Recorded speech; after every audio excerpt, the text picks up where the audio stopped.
इसकी नई चीजों की समझ और सोच हमारे बिजनेस के लिए बहुत अच्छी रहेगी। बेटे की बात सुनकर माँ को बहुत गुस्सा आ जाता है। अच्छा, और अभी भी क्या आते ही तेरे तो सुर बदल गए। अगर ये दुकान जाने लगी तो गांव में क्या इज्जत रह जाएगी हमारी है। लोग क्या कहेंगे। ये कहीं नहीं जाएंगी बस। हाँ। माँ के आगे और कुछ बोले बिना विकास वहां से चला जाता है और सास शिल्पा को घर के कामों में लगा देती है। उसी रात विकास और शिल्पा साथ बैठकर बातें कर रहे होते हैं। मम्मी ऐसा क्यों सोचती हैं कि औरतें कुछ नहीं कर सकती और उन्हें लोगों की इतनी चिंता क्यों है?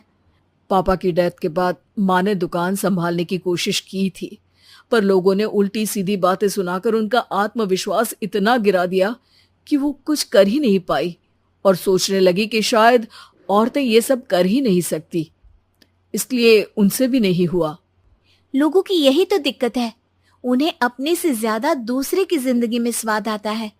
वैसे लोग जिनसे डरते हैं ना, उन्हें ही तोड़ने की कोशिश करते हैं। आप फिक्र मत करो, मम्मी की सोच बदलने का तरीका है मेरे पास। और अगले ही दिन से शिल्पा अपनी सास की सोच बदलने और लोग क्या कहेंगे के डर को खत्म करने की जद्दोजहद में जुट जाती है। मम्मी आपको पता है, गीता बबीता, अरे जिनके ऊपर दंगल फिल्म भी बनी है, मैं फिल्म बिल में नहीं देखती। हाँ। वो हरियाणा की लड़कियां हैं, दोनों रेसलर हैं। उन्होंने जब ये शुरू किया था ना, तो लोगों ने बहुत बातें बनाई, बुरा भला बोला, मजाक भी बनाया, लेकिन उन्होंने ना किसी की सुनी, ना अपने ऊपर से विश्वास खोया और ना ही हार मानी। और देखो आज किस मुकाम पर है। अरे तो ये सब मुझे क्यों सुना रही है। हाँ। नहीं नहीं, बस ऐसे ही, हमें अपने आसपास की खबरें तो रखनी चाहिए ना। ऐसा कहकर शिल्पा अपनी सास को सोच में डालकर वहां से चली जाती है। अब शिल्पा हर दिन दुनिया के अगेंस्ट अपनी हिम्मत से सक्सेसफुल बनने वाली लड़कियों की कहानी अपनी सास को सुनाने लगती है। इसी तरह कुछ समय बीत जाता है। और माँ, आजकल बहुत चुप चुप रहती हो, सब ठीक तो है ना? बस कुछ सोचती रहती हैं, इसीलिए ज्यादा बोल नहीं पाती। ऐसा क्यों हुआ माँ, कोई दिक्कत है क्या?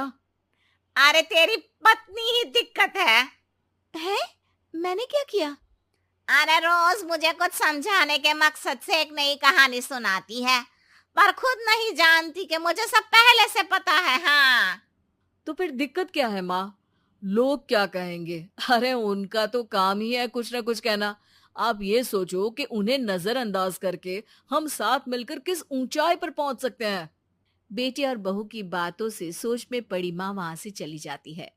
अगली सुबह सबसे पहले तैयार सास आवाज लगाकर बेटे और बहू को बुलाने लगती है। अरे कहाँ सोते पड़े हो दोनों। किसी को घर में कोई काम नहीं है का। हाँ। सास की आवाज सुन शिल्पा भागती हुई कमरे से बाहर निकल आती है, जिसके पीछे विकास भी बाहर आ जाता है। मम्मी, आप इतनी सुबह तैयार होकर कहाँ जा रही हैं? अरे किसी नई शुरुआत से पहले भगवान का आशीर्वाद बनता है या नहीं। मैं सीधा दुकान जाऊंगी, तुम काम निपटा कर आ जाना है।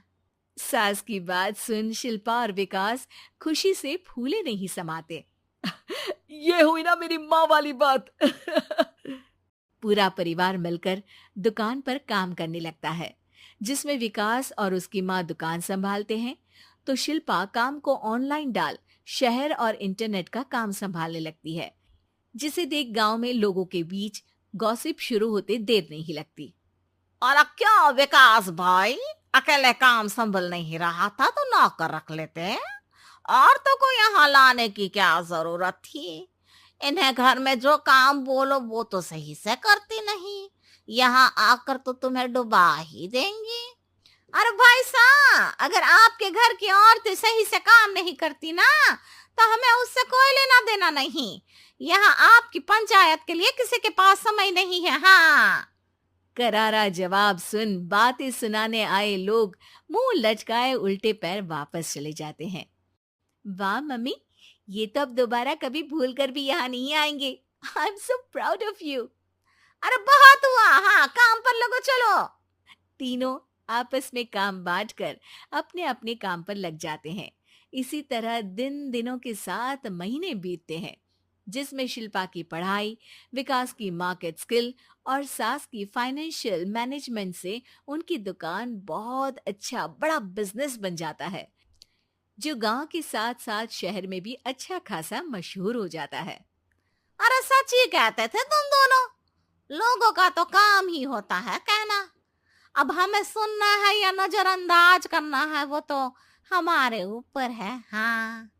आपकी शुरुआत में गालियां और आसमान छूने पर तालियां, ऐसे लोगों का तो काम ही है पलटना।